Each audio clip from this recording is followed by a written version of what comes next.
The United Nations needs a little more general than secretary. I think you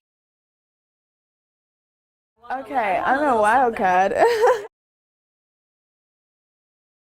My name is Miriam Clements and I am your newest candidate for Secretary General of the United Nations. I'm absolutely a wild card. It's an opportunity to take the power of this organisation and use it for the people, you know. And currently it's definitely in a situation where it is for the member state objectives and for what is becoming a culture of our companies' countries. Which is fine in a way as long as these companies are ethical and caring about every single population and ecosystem that they interact with. I want to create that shift to meaningful action. In my work of the last 10 years, I have formed a pragmatic vision to resolve some of the world's greatest challenges, very much focused on the solutions to achieve an installation for change, not just dialogue. I'm just trying to hijack global power right now. It's no big deal. Relax. It'll be fun. I actually think that member states who are destroying populations and ecosystems must be becoming incredibly bored with how easy it is to destroy. I actually think they need a good challenge. We need to challenge our catastrophic demise of peace and security, and we need to do it with vision and power and speed.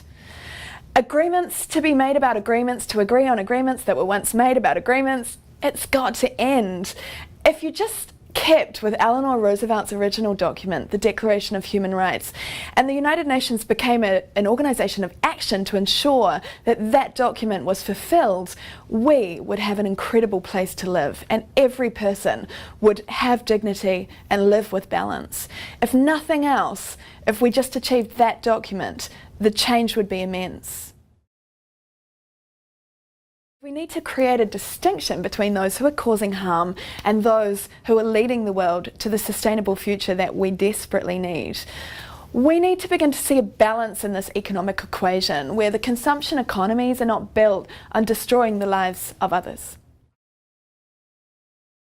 I want to focus on the International Criminal Court because this is the one agency within the organisation of the United Nations that has the power to effect penalties and force change.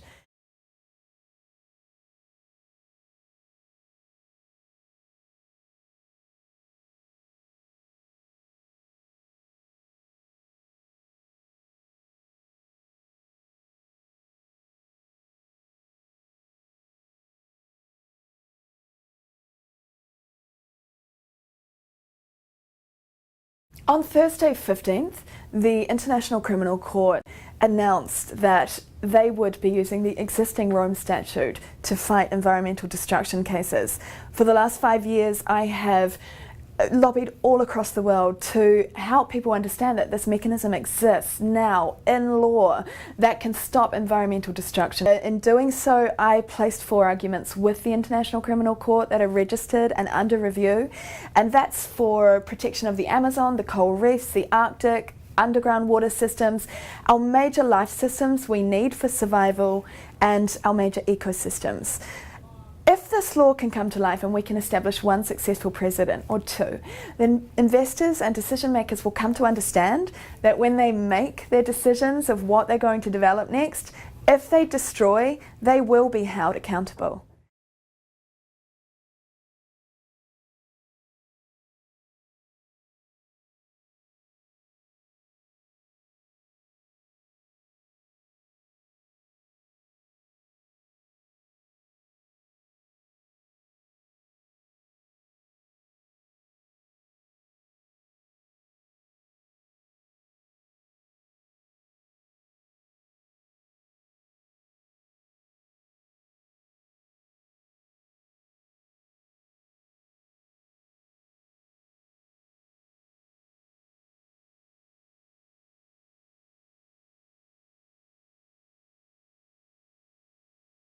I think one of the most exciting things I've achieved in the recent year is identifying the model to end the wars.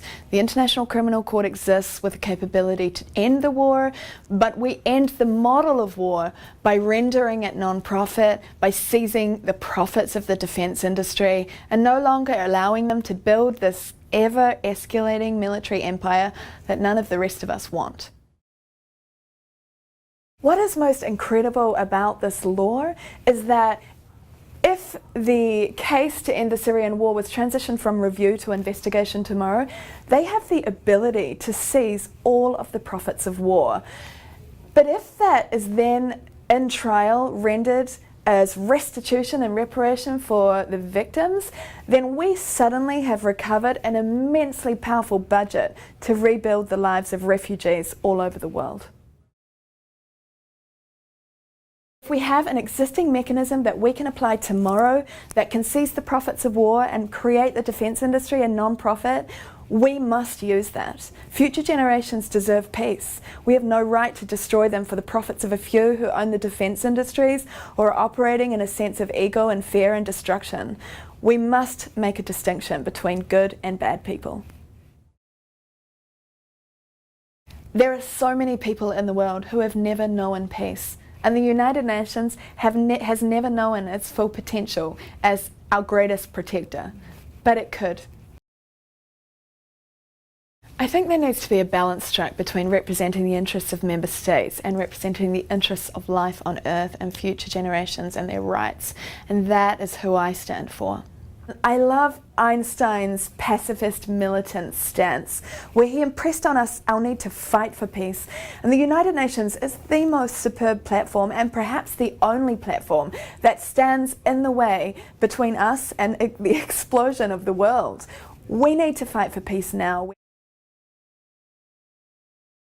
I really do come from the perspective that I believe in a beautiful world. I believe in thriving economies, I believe in sustainable, peaceful opportunity, and I believe that we have the ability to stop these wars through the legal mechanisms, but through actionable dialogue. I believe that we can engage leadership or transition to new leadership that want to create a better place to live for all people. I believe that we can achieve this.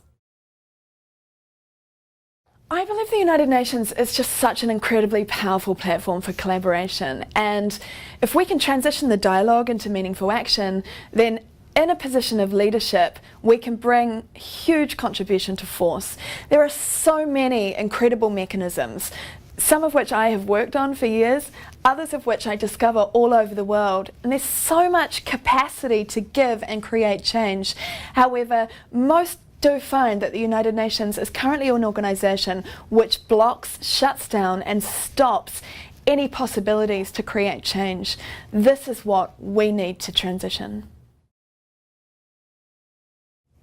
Part of my portfolio of work has been a way to transition existing cities to clean energy based on existing technologies that are not yet scalable. They're small scale, hydrogen fuel cells, artificial photosynthesis, things that are not yet able to be built as a large plant outside of a city, but they can be used in a specific market structure that I curate under a concept called energy eminence to transition existing cities within the next 5 years to clean energy. The technology that exists now for refugees to rebuild their lives. They can have self-sufficient water, self-sufficient food, self-sufficient everything to restart and live with dignity as human beings being empowered. And I would like to see a world where we concentrate on making sure that those 65 million people have an existence that's meaningful. I do have one strategy which I work on, which is that under international law, every Indigenous population that is facing destruction currently has the right to complete sovereignty and independence. And I have a strategy called Nature Nations, which is an initiative that benchmarks the Antarctica Agreement, which was the international agreement formed to protect an ecosystem that the world needed to survive. If we can achieve this agreement for all of the major ecosystems of the world, we may have a chance of sustaining life on Earth for future generations. Under the right leadership, the United Nations has the ability to transcend its current state of compromise and paralysis and ensure peace, security, hope and opportunity for every living being in the world. And I believe individuals look to this organisation to do that, to provide them that hope. But I think that currently it's falling short. I want to see the United Nations be honest. I work at the front line of some of the most devastating situations of violations against our food, our water, our air, our climate, and vulnerable populations everywhere. And I know that that harm is escalating. We need to be in a situation where we become honest and we are actively fighting to transition away from that destruction. There is perhaps no organisation of greater importance to the future of this planet. If I had my perfect way, every candidate for the position of Secretary General would actually be sitting at a boardroom table as a board of advisors for this next 5 years of the United Nations going forward. I love the concept of what the United Nations could be.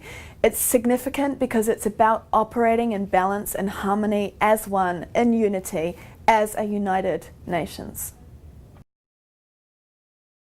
The world is in desperate need of peace, and the United Nations is in desperate need of a beautiful revolution where member states are open to the constructive challenge against their compromise to the dignity of their people and life systems that are essential to future generations' survival. My name is Miriam Clements. I am asking for your vote for Secretary General of the United Nations.